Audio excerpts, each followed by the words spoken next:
The stepmother, cold and manipulative, forbade the little girl from sitting at the table with the guests.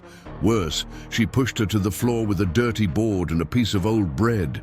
No one expected the millionaire to finish his work in time and come to dinner. Upon entering, he caught the cruelty.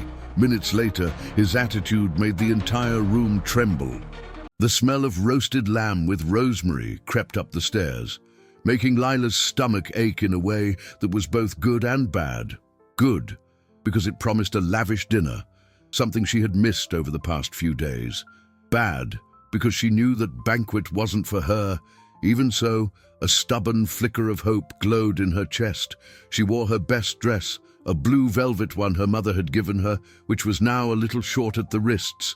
She had combed her hair with her fingers, trying to smooth the unruly strands, and had even dabbed a bit of water on her cheeks to look more flushed and healthy.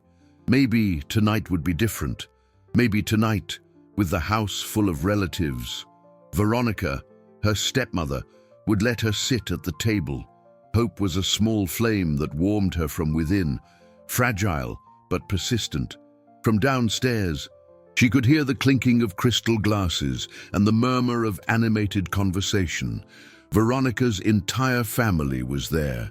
The uncles who laughed too loudly, the cousins who looked at her with disdain, and the grandmother, a matriarch with a severe gaze who seemed to approve of her daughter's every cold gesture. These dinners were to celebrate the business deals of her father, Arthur, a man who had turned a small inheritance into an incalculable fortune. He understood investments, stocks on Wall Street that shot up like rockets, and even new digital currencies like Bitcoin, which he claimed were the future of wealth. Her father was a good man, but a distant one, swallowed by a world of spreadsheets, stock tickers, and phone calls that never seemed to end. He had promised he would be here tonight. That was the true reason for Lila's hope. With him around, Veronica measured her words and her actions. The bedroom door opened without warning. Veronica stood there, an elegant figure in a red silk dress that contrasted with the coldness in her eyes. She didn't need to shout to impose her authority. Her silence was more frightening. Her eyes scanned Lila's velvet dress with an expression of restrained contempt. "What do you think you're doing, dressed like that?" she asked, her voice low and sharp. "Dad said I could have dinner with you tonight," Lila whispered, her heart starting to beat faster. Veronica let out a short, humorless laugh. "Your father called. A problem with a gold investment is keeping him at the office. He's not coming." The small flame inside Lila flickered, almost extinguished. Her father's absence was Veronica's shield, her license to act. "Now take off that ridiculous outfit. You are not coming downstairs," she ordered, already turning to leave. "But I'm hungry," Lila's voice broke, a thread of desperation mixing with disappointment. Veronica paused in the doorway and looked over her shoulder. A thin, cruel smile played on her lips. "I didn't say you wouldn't eat. I just said you wouldn't dine with us. There are rules in this house, and you need to learn your place." She was gone, leaving behind a trail of expensive perfume and a heavy silence. Lila felt hot tears well up in her eyes. She looked at the closed door, at the sound of laughter that now seemed to mock her. For a moment, she thought about obeying, about curling up in bed and crying herself to sleep, but the hunger hurt, and the injustice hurt even more. She wiped her tears with the back of her hand. No, she wouldn't stay here. She would go down. She would ask again.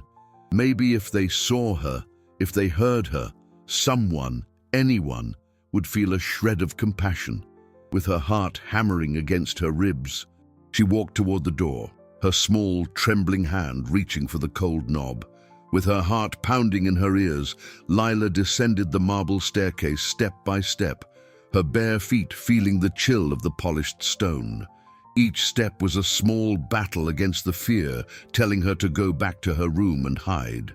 But hunger, now mixed with a stubborn spark of defiance, pushed her forward.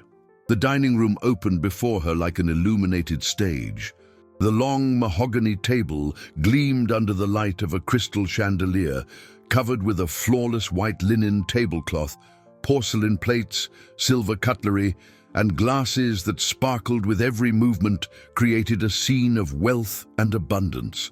The guests, absorbed in their conversations about business and travel, seemed like figures from another world, a world to which she clearly did not belong. The noise subsided as her small figure in blue velvet entered their line of sight. The conversations died down, replaced by an awkward silence. All eyes turned to her. Veronica, who was at the center of the table serving herself a generous portion of roasted potatoes, set the platter down with a sharp thud. Her face, once animated, transformed into a mask of icy fury. She said nothing, but her gaze was a clear command for Lila to disappear.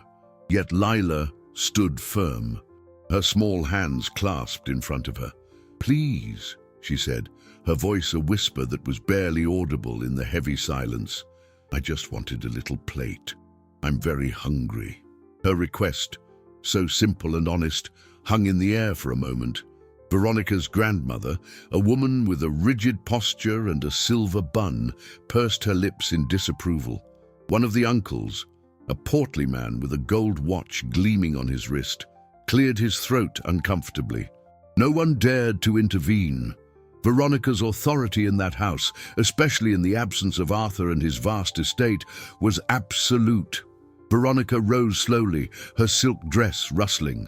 She walked over to Lila, her shadow engulfing the girl's small frame. For a second, Lila thought she would take her by the arm and lead her back to her room. Instead, Veronica went to an antique sideboard where the housekeeper often left bread and cheese for quick snacks. She ignored the artisanal cheeses and fresh breads. Her hand rummaged in the back of a wicker basket and pulled out a piece of dark bread, visibly hard and stale.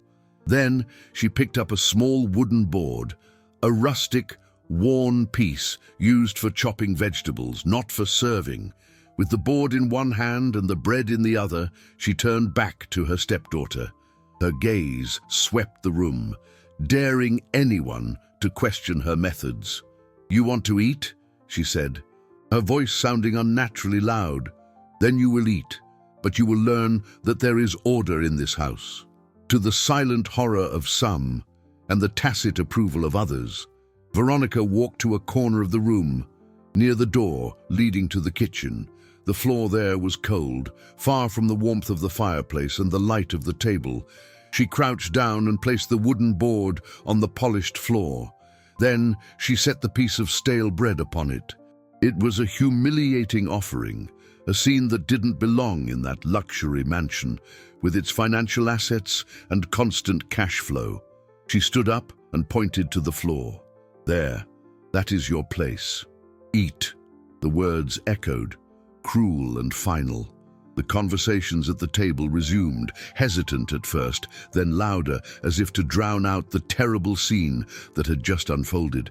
Lila stood frozen, staring at the bread on the floor, the humiliation burning her face like a fever. The hunger was still there, but now it was a hollow ache, swallowed by a sorrow so vast she could barely breathe. Silent tears streamed down Lila's face, small trails of pain she didn't bother to wipe away. Her body trembled, not from the cold, but from the deep humiliation that had rooted her to the spot. She looked at the wooden board on the floor as if it were a sentence. Around her, the world continued. The sound of silverware against porcelain, the forced laughter, the renewed conversations. It all seemed both amplified and distant. It was like being at the bottom of a well, looking up at a sky of bright stars she could never reach. Her hunger, once a sharp pain, had turned into nausea. How could she eat now? How could she bring that bread to her lips while everyone feasted on lamb and wine?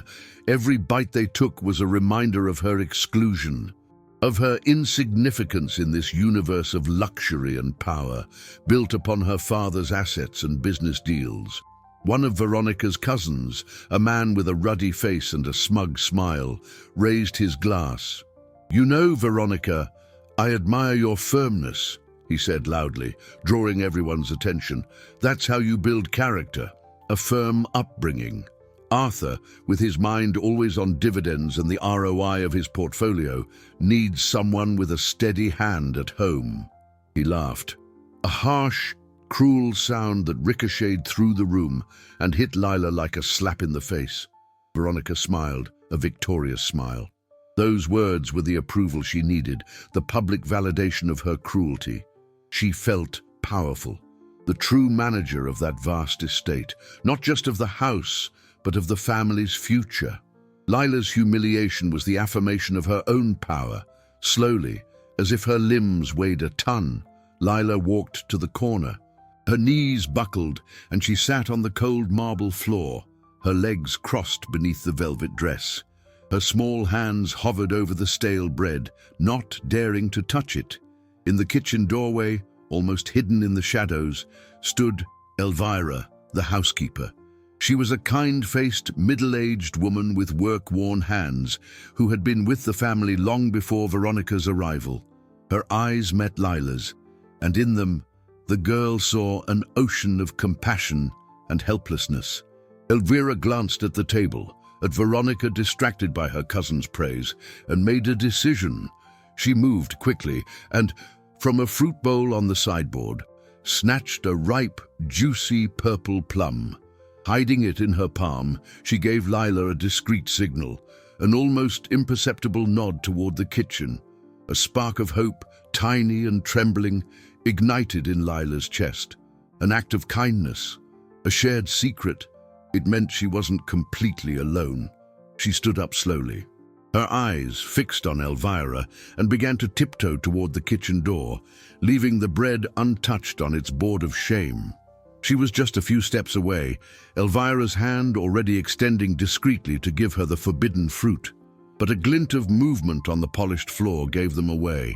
Veronica's gaze, sharp as a hawk's, snapped in their direction. "Where do you think you're going?" Her voice silenced the room once more. Before Elvira could pull back, Veronica was on her feet, crossing the room in long, furious strides. She grabbed the housekeeper's wrist, forcing her hand open to reveal the plum. With a gesture of pure contempt, she snatched the fruit from Elvira's hand. "Trying to undermine my authority in my own house," she hissed, her face inches from the terrified housekeeper's. The dining room was suspended in a deathly silence. Veronica's hand, adorned with diamond rings that glittered coldly under the chandelier, squeezed Elvira's wrist with disproportionate force.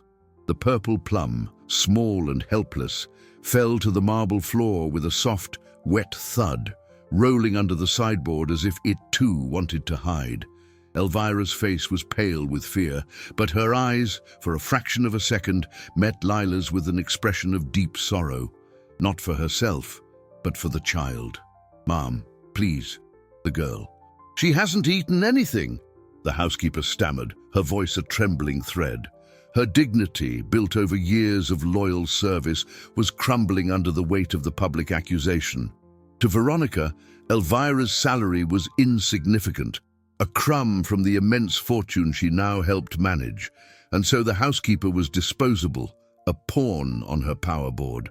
Veronica released Elvira's arm with a disdainful shove. "Silence," she hissed, her voice low but carrying a threat that everyone in the room felt. Then she turned to her guests, composing her face into a martyr's mask. "You see what I have to deal with every day?" she said, her voice dripping with false exhaustion. "A constant battle to maintain order and decency. This house, with all its assets and its net worth, needs rules. Without them, we descend into chaos." Her speech was a calculated performance, transforming her cruelty into an act of responsible management. She looked at the housekeeper, who remained motionless, terrified. "As for you, Elvira, consider yourself lucky I don't fire you tonight. Go back to the kitchen and don't you dare come out until you are called." Without a word, Elvira turned and disappeared through the service door, leaving Lila even more exposed and alone. Her power reaffirmed, Veronica turned her icy attention back to her stepdaughter. "And you," she said, her chin held high, "to your place. Now." Each word was a stone thrown at Lila's fragile courage. With her shoulders slumped, feeling everyone's stares piercing her like needles, the girl returned to the cold corner. The shame was a heavy cloak. She sat down again on the floor, the velvet dress now feeling like a foolish costume. The stale bread and the wooden board waited for her, a silent testament to her defeat. Veronica's mother-in-law nodded in approval. "You did what was necessary, my dear. Children need discipline. Arthur is always so busy with his business, growing the family's capital. It's a blessing he has you to take care of things." Another relative, the same one who had praised her firm upbringing, added with a know-it-all air, "The truth is, Arthur lives in another world, the world of the stock market and cryptocurrencies. He barely sets foot in the house. I doubt we'll see him for a dinner like this any time soon." The words hit Lila with the force of a slamming door. Her father wasn't coming. He was never coming. A single tear escaped and fell onto her hand. It was then that, with a discreet movement, she slipped her hand into a small, secret pocket her mother had sewn into the lining of her dress. From it, she pulled a small, folded and worn rectangle of paper. She opened it carefully. It was a photograph of her mother, smiling, her eyes full of light. Lila clutched it tightly, the soft paper the only source of comfort in that world of cold marble. At the center of the table, Veronica raised her crystal glass. "A toast," she declared, her voice triumphant, "to our family and to the new phase we are beginning, a phase without inconveniences." Everyone raised their glasses. The sound of clinking crystal echoing through the room as Lila clung to the faded image of the only person who had ever loved her unconditionally. The clinking of the crystal glasses sounded like distant church bells, celebrating a ceremony to which she was not invited. Lila curled up even more in her corner, her small body trying to disappear into the shadows.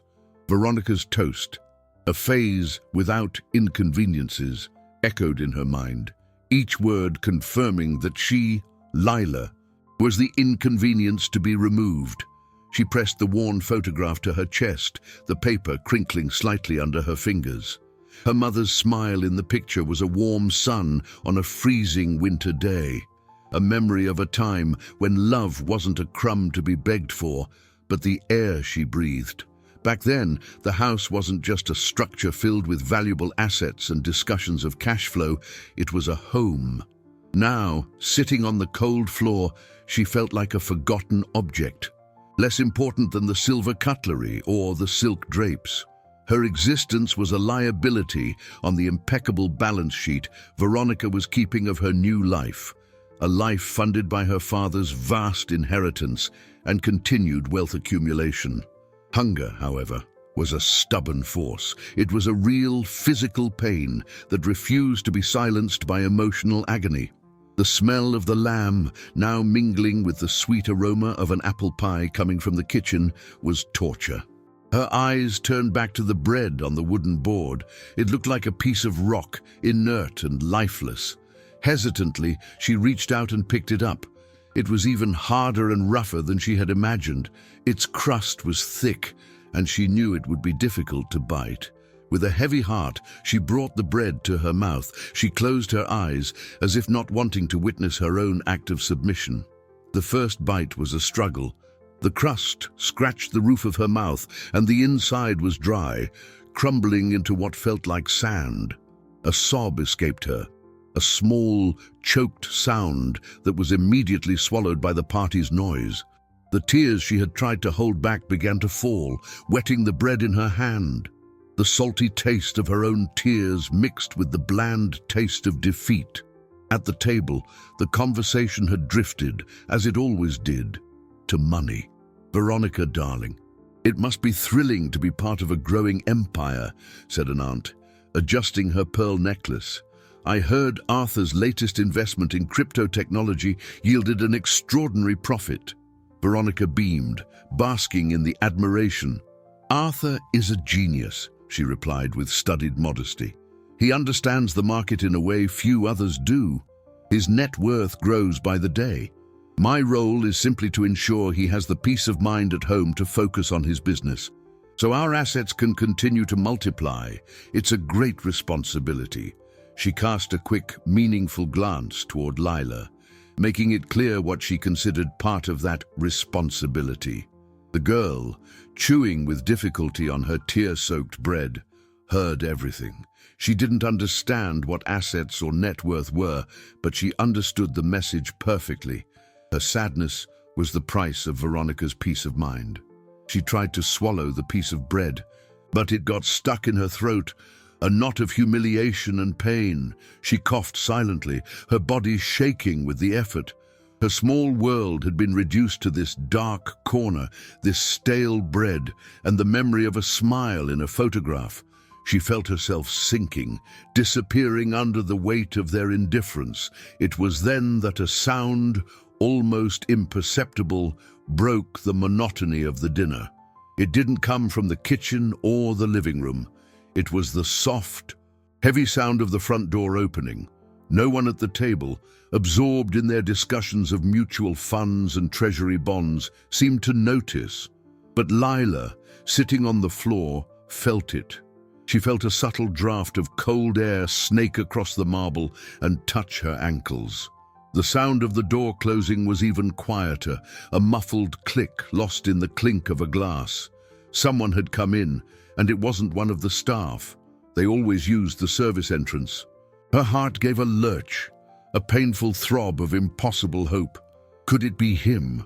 The draft of cold air was followed by a silence that only Lila seemed to feel, a pause in the noisy universe of the dining room. She remained still, the bread forgotten in her hand, her senses suddenly on high alert. Hope was a dangerous thing, she knew. She had felt it before, only to have it crushed. Yet, she couldn't help it.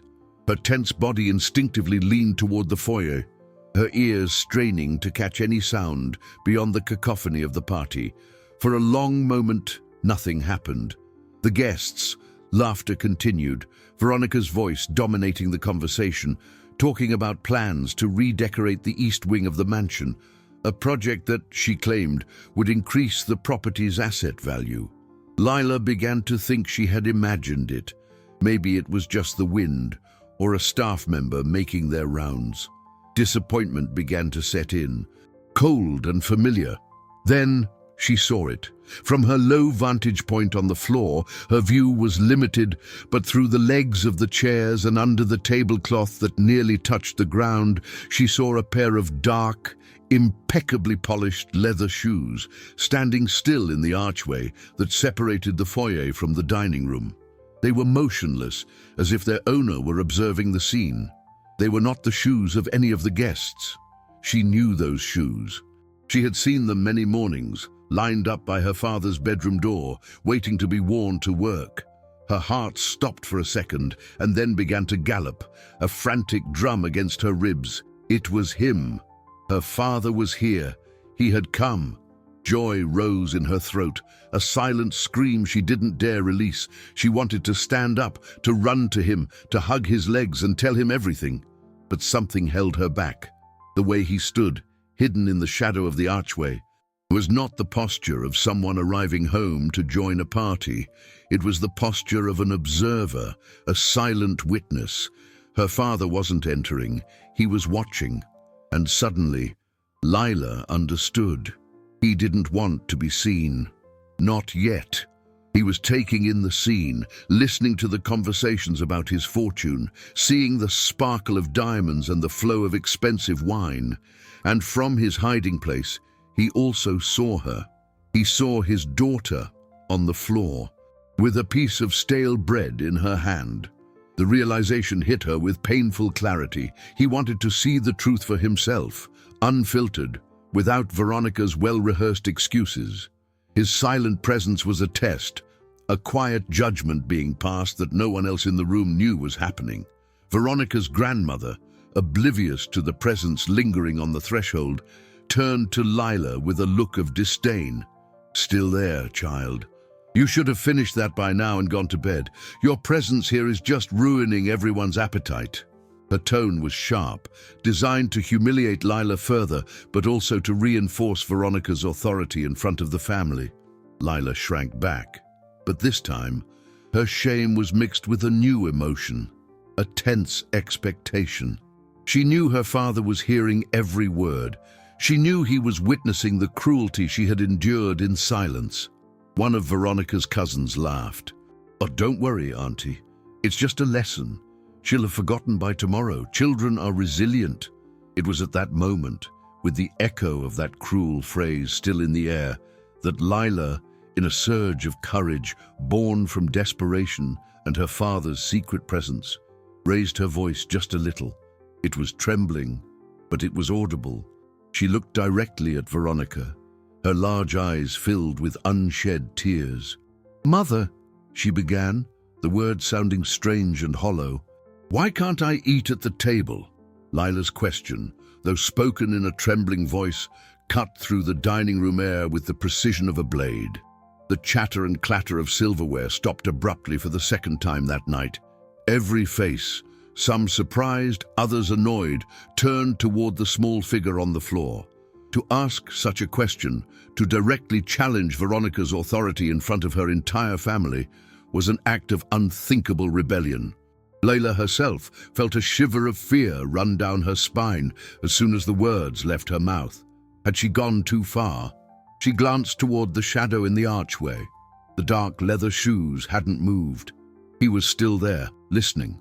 His silent presence gave her a strength she didn't know she possessed. Veronica's face went through a rapid succession of emotions. First, disbelief at being questioned. Then, a dark fury that made her eyes flash. She set down her wineglass with a dull thud, the red liquid sloshing dangerously close to the rim. A cold, condescending smile curved her lips. She would turn this into a performance, use the girl's question to further solidify her image as a just disciplinarian. "You ask why," she said, her voice dripping with sarcasm. She stood up, her tall, slender figure casting an even larger shadow over Lila. "You ask why, after you disobeyed my orders to stay in your room. After you tried to conspire with the staff to get what you wanted." She walked slowly around the table, like a prosecutor presenting her case to a jury. "In this house, which is sustained by the hard work and success of Arthur, a man who built an empire from smart investments and a vision for the future, we value discipline and respect. The legacy he has built is not just financial, it's a legacy of values, and the first value is obedience." She stopped in front of Lila, looking down at her.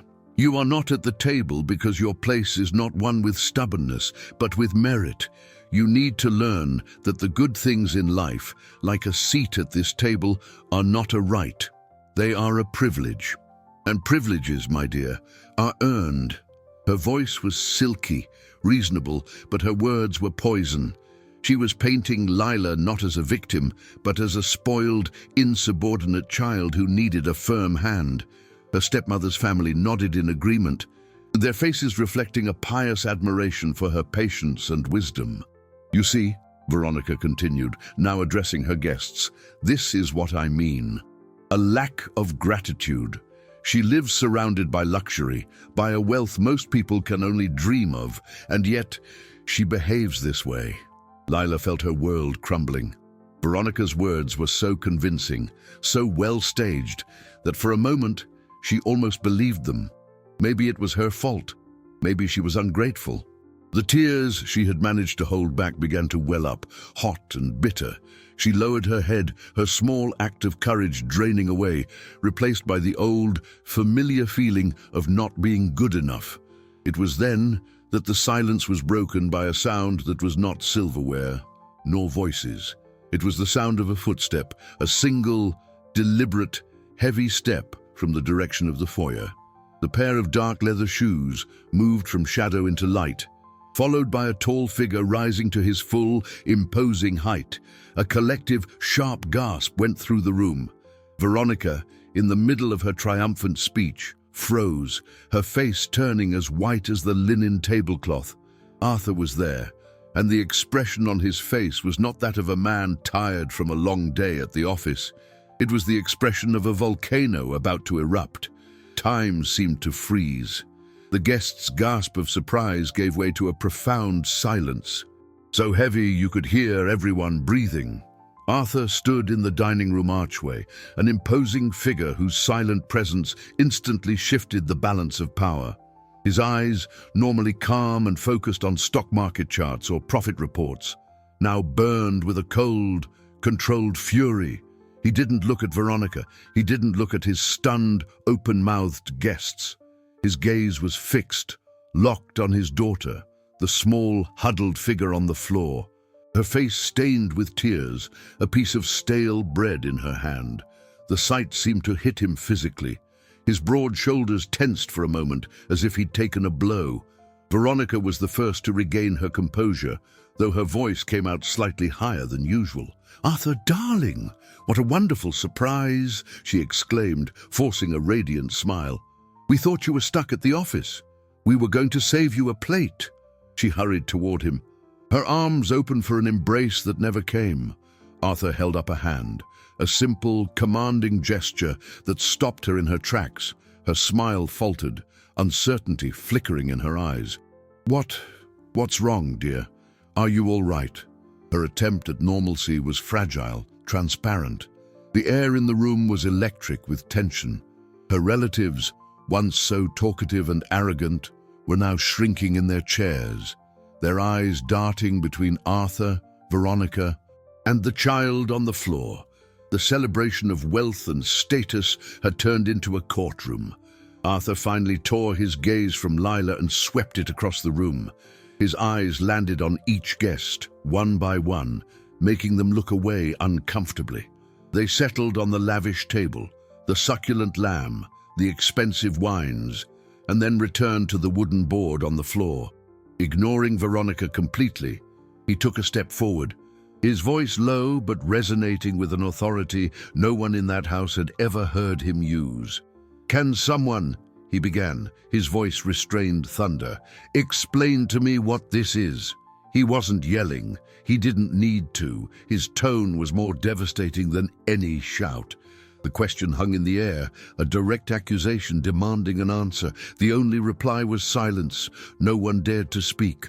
The cousin who had praised the firm upbringing suddenly found the pattern on his porcelain plate fascinating. Veronica's grandmother pressed her thin lips together, her face a mask of shocked disapproval, not at the scene, but at the interruption. Veronica, realizing her control was slipping through her fingers, tried to intervene again. "Arthur, please, don't make a scene. It was just a lesson." Lila was being stubborn, disobeying. Her voice died as Arthur finally turned to her. The look he gave her was devoid of any warmth. "A lesson," he repeated, disbelief giving way to icy contempt. "You call this a lesson? Humiliating a child? Denying her food in a house that has more than enough to feed an army?" He took another step, his tall frame blocking Veronica's view of her family, isolating her. "I built this estate, this fortune, brick by brick, investment by investment. And I built it for my family, for my daughter." He paused, letting the weight of his words settle. "And you, in my absence, turn my house, her mother's house, into a stage for your cruelty." The word cruelty echoed in the silent room. It was then that with a roar that made everyone jump in their seats, a roar that released all his pent-up fury, he exploded. "Enough!" Arthur's shout echoed off the dining room walls, vibrating in the chandelier's crystals and silencing even the beating of hearts. It was a raw, visceral sound from a man who rarely raised his voice. A man whose power lay in the calculated calm of someone who moves millions of dollars with a single phone call. The sonic boom shattered the spell of denial and discomfort that had hung over the room, replacing it with a palpable fear. The guests flinched, some literally sinking into their chairs. Veronica took a step back, her face pale with shock.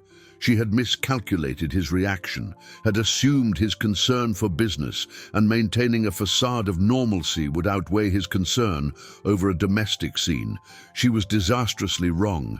Her dominion, built on his absence, crumbled in that instant. Arthur didn't stop at the shout. Driven by a righteous fury, he strode across the room in long, decisive steps, ignoring the set table and his paralyzed wife. He went straight to Lila. He knelt before her, his expensive suit creasing on the marble floor without a second thought. His face, once a mask of fury, instantly softened as he looked at his daughter. There was pain in his eyes, a deep regret for not being there, for not seeing what had been happening under his own roof. "Lila," he said, his voice now a gentle murmur, but broken with emotion. "My love, look at me." Slowly, Lila raised her head, her eyes, large and filled with tears, met her father's. In them, she saw not anger, but an overwhelming love and profound sorrow. With a gentleness that contrasted with his earlier fury, he took her small hand and removed the piece of stale, tear-soaked bread. He held it for a moment, looking at it as if it were the irrefutable evidence of a heinous crime. Then his gaze fell upon the wooden board on the floor. With his other hand, he picked up the board, his grip turning his knuckles white. He rose to his feet, his figure looming over everyone in the room. For a moment, they all held their breath, thinking he might smash it or hurl it against a wall. Instead, he walked to the lit fireplace, where flames danced merrily, oblivious to the drama, and with a calm, deliberate gesture, he tossed the board and the bread into the fire. The old wood crackled and caught instantly, consumed by the flames, a symbol of the humiliation being erased. Then, Arthur turned back to the dining table. His gaze swept over the full plates, the silver cutlery, the terrified faces. "In this house," he declared, his voice now calm but with a steely edge that brooked no argument, "no one will eat while my daughter is humiliated." His statement was a sentence. He walked to the head of the table, the place of honor that Veronica had occupied. With a swift motion, he pulled the chair back. Then he returned to Lila, who was still on the floor, watching him with a mixture of fear and awe. He held out his hands to her.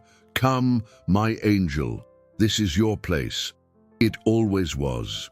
He lifted her into his strong arms as if she weighed nothing, carried her to the head of the table, and gently placed her in the chair that was rightfully hers. Lila sat there, her small frame nearly disappearing in the large chair, but her presence in that moment was the most powerful thing in the room. Seated in the grand mahogany chair at the head of the table, Lila felt both tiny and gigantic. The soft velvet of the seat was a stark contrast to the cold, hard floor where she had been moments before. She looked down the table at the shocked faces of Veronica's family. She saw the grandmother with her trembling chin, the ruddy-faced uncle now pale, and Veronica standing a few feet away, looking at her not with anger, but with a kind of freezing panic. Her carefully constructed world, where her word was law and her position unassailable, was collapsing before her very eyes. Her power had never come from her own merit or personal fortune, but from her association with the man who was now publicly defying her. The source of her power, Arthur's capital and influence, was now the weapon that disarmed her. Arthur did not sit down. He remained standing beside Lila's chair, a protective hand on her shoulder, like a royal guard protecting his queen. His presence was an impassable barrier. He looked at the lavish table, then at the untouched plate in front of Veronica. With a terrifying calm, he took her plate, which was filled with the best portion of lamb and roasted potatoes. He ignored the fork and knife. He picked up a piece of lamb with his fingers and placed it on the empty plate before Lila, then a potato, then another, one by one. He transferred the finest pieces of food from Veronica's plate to Lila's, until his daughter's plate was full and his wife's was nearly empty. The act was symbolic and devastating. He wasn't just giving his daughter food, he was redistributing the power the honor, and the very meaning of this table. "In my house," he said, his voice cutting through the silence, "my daughter eats first. Always." He looked directly at Veronica, his eyes daring her to contradict him. "And anyone who doesn't understand that has no place here." The threat was clear, all-encompassing, and aimed not only at his wife, but at every person at that table. Her family, who moments before had been supporting and praising her, now stared at their plates, avoiding her gaze. Their allegiance was to power and wealth, and the center of that power had just shifted. Their support for Veronica had been a social investment, and its stock had just crashed. They would not defend her now that she had become a liability in the eyes of the multi-millionaire who funded their luxurious lifestyle. Veronica, sensing her isolation, played one last, desperate card. She tried to cry. Crocodile tears welled in her eyes. "Arthur, how can you think such a thing of me?" she sobbed, a hand to her chest in a gesture of staged pain. "I love Lila as if she were my own. This was just a lapse in judgment. I was stressed. The dinner preparations." Her voice was a pathetic plea for mercy, but Arthur was unmoved. He had seen the truth with his own eyes, heard the cruelty with his own ears. Her excuses were like trying to patch a burst dam with her hands. "Spare me your tears, Veronica," he said, his icy tone cutting through her performance. "The only tears that matter tonight are my daughter's." He turned to her family. "Dinner is over. I want all of you out of my house. Now." The command was final, irrevocable. Shock turned to panic. Chairs scraped, napkins were thrown on the table. No one dared to protest. The banquet, the celebration of their status, had ended in disgrace and expulsion. The family that had come to revel in his wealth was now being cast out, their alliance with Veronica costing them the very privilege they so treasured. The sound of scraping chairs and hurried footsteps filled the dining room. No one said a word. The faces, once filled with arrogance and complacency, were now pale with humiliation and fear. Veronica's family rose in silence, a disorderly and shameful retreat. The portly uncle who had praised the firm upbringing dared not lift his eyes from the floor as he passed Arthur. The grandmother, the severe-looking matriarch, seemed to have shrunk, her aristocratic dignity evaporating under the host's fury. As they passed through the doorway, each cast a final glance not at Lila, but at Arthur, the man who held the power, the fortune, and the ability to permanently exclude them from his circle of privilege. Their silent complicity had cost them dearly.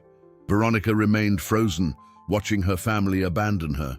They were her allies, the pillars of her social authority, and now they were fleeing like rats from a sinking ship. Her face, stripped of its mask of control, was a mixture of impotent rage and rising panic. She looked at Arthur, her eyes both pleading and accusing. "Arthur, you can't do this," she whispered, her voice hoarse. "They're my family." Arthur's response was sharp and immediate. "Your family watched a child be humiliated and did nothing. Worse," they applauded. "That doesn't make them family. It makes them accomplices." He gestured toward the door.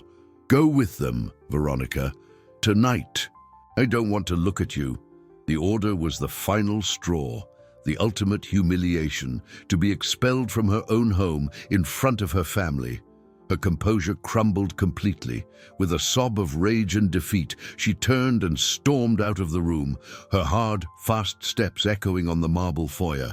The front door opened and slammed shut with a bang, sealing her exit and the end of her reign. The silence that followed was deep and absolute. It was no longer the tense silence from before, but a silence of relief, of space being cleared and reclaimed. Lila, who had watched it all from her throne-like chair, felt a knot of fear and sadness in her stomach. Despite everything, seeing Veronica like this, broken and humbled, brought her no joy, only a tired emptiness. Arthur exhaled long and slowly, as if releasing a tension that had been consuming him for hours. His shoulders relaxed, and he turned to Lila. The fury was gone from his face, replaced by an infinite tenderness. He pulled a chair over and sat beside her, not at the other end of the table, but close, within reach. "Are you okay?" he asked, his voice soft. Lila could only nod, unable to speak. He picked up the silver fork and knife, cut a small piece of the lamb on her plate, and speared it with the fork. "Eat a little," he said, holding the fork out to her. "You need to get your strength back." Hesitantly, Lila opened her mouth and accepted the food. The lamb was tender and flavorful, but the sweetest taste was that of the care, the love she felt in that simple gesture. As Lila ate in silence, Arthur called for Elvira. The housekeeper appeared in the kitchen doorway, her face a mixture of apprehension and relief. "Elvira," Arthur said, his tone now calm and commanding. "Starting tomorrow, I want you to draw up a new set of rules for this house. Rule number 1 will be Lila's place at this table is here, and her meal will always be the first one served. No one, and I mean no one, will touch her food or her place." He looked at Elvira, and his eyes conveyed a trust the housekeeper hadn't felt in a long time. Rule number 2. Mrs. Veronica will no longer have any authority over the kitchen staff or Lila's meals. That will be your job. You will ensure that my daughter is always treated with the respect and care she deserves. Elvira's chin trembled slightly, and she nodded, her eyes shining with grateful tears. Justice, long absent, was finally being served in this house. In the days that followed that fateful night, the atmosphere in the mansion transformed radically. The silence that had once been heavy and oppressive became light and peaceful. Veronica returned the next day, but she was a shadow of the woman she had been. She moved through the house like a ghost, her wounded pride wrapping her in a cloak of resentful silence. She had lost control over the domain she valued most, the social management of the household and her authority over the staff. The lavish parties and dinners were cancelled indefinitely. Her public image, which she had worked so hard to cultivate, was now stained with shame.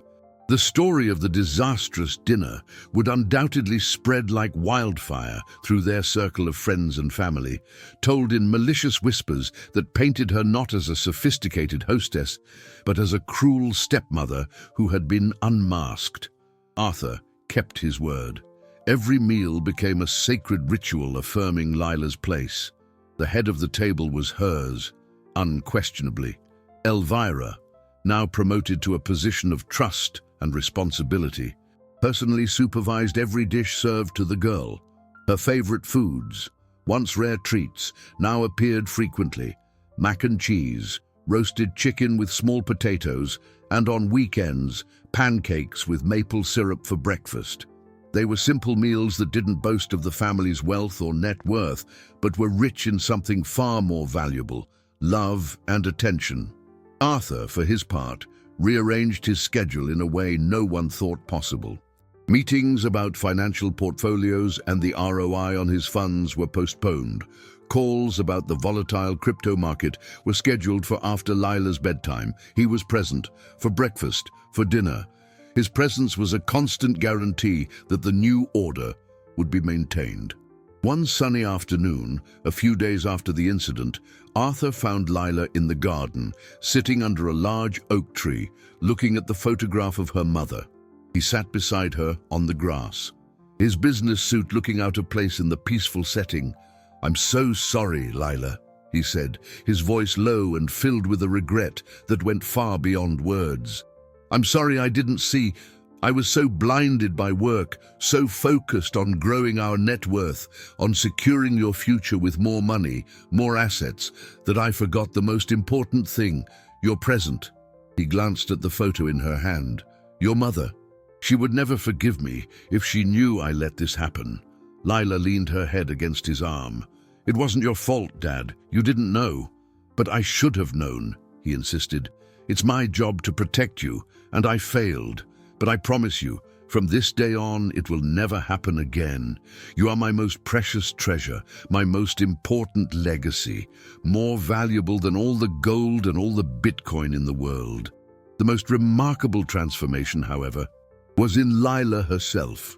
The shy, frightened girl began to blossom. Secured by her father's love and Elvira's care, her laughter started to be heard again in the mansion's hallways.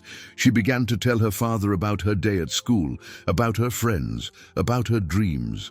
The dining table, once a stage for humiliation, became a space for sharing and connection. One evening, as they were eating a simple vegetable soup, Lila asked a question. "Dad, is Veronica going to be mad forever?" Arthur put down his spoon. He thought for a moment before answering. "I don't know, sweetheart. Veronica has some things to learn. She confused wealth with worth and control with love. Sometimes, people need to lose everything to realize what truly matters." In that moment, Lila understood that the real change wasn't just in the house rules, but in her father's heart. He had been reminded of what true fortune was, and that discovery, she sensed, was the beginning of a healing for all of them. The journey of healing wasn't instantaneous, but a delicate process, built day by day on small gestures of trust and affection. Arthur dedicated himself to rebuilding the world his neglect had nearly allowed to crumble. He took Lila to the park, something he hadn't done in years. He pushed her on the swing, higher and higher, and her laughter echoed through the air, a sound more valuable to him than the closing bell on Wall Street with his assets soaring.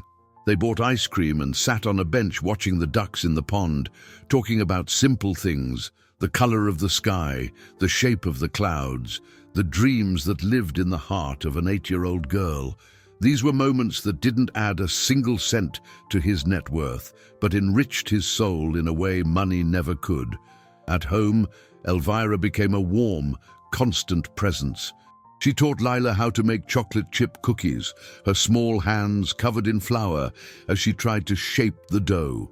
The kitchen, once a forbidden territory ruled by Veronica's iron fist, transformed into a sanctuary of sweet smells and shared laughter. Elvira told her stories of her own childhood, stories of a simple life filled with love, reminding Lila that a person's value isn't measured by the house they live in or the food they eat, but by the kindness in their heart. Veronica, meanwhile, watched it all from a distance, a solitary figure in her own home. Her family no longer visited. The calls became rare and brief. She had lost her audience, her stage, and without them, her identity seemed to fade.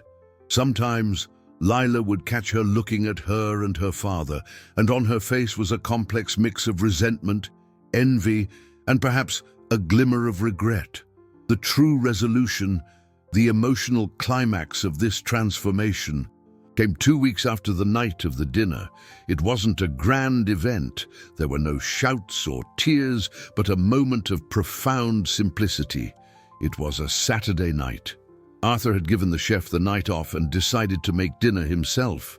The result was slightly overcooked spaghetti with sauce straight from a jar, but to Lila it was the greatest feast in the world. They sat at the grand mahogany table, just the two of them, in their usual places. The room was quiet, lit only by the soft glow of the chandelier. There was no gleam of silver cutlery for a crowd, no pressure of a social performance. There was only a father and a daughter, sharing a meal. Arthur looked at Lila, her face illuminated by the warm light, and a genuine smile spread across his face. "You know," he said, "I think this is the best meal I've ever had in this house." Lila smiled back. "Me too. Dad!" She picked up a small piece of garlic bread from the basket on the table. She held it in her hand for a moment, looking at it. Then she looked at her father. "Can I eat this?" she asked, her voice soft, but without the tremor of fear.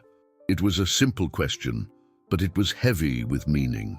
She wasn't asking for permission out of fear, but sharing a moment of choice, asserting her right to enjoy even the simplest things. Arthur felt a lump in his throat. "And of course you can, my love," he said, his voice thick with emotion. "You can have all the bread you want. You can have whatever your heart desires. At this table, you will always be honored." And as Lila took a bite of the warm, savory bread, not on the floor, but in her place of honor, the light from the chandelier seemed to shine brighter, bathing the room not just in light, but in the promise of a future where love, not wealth, would always be the main course.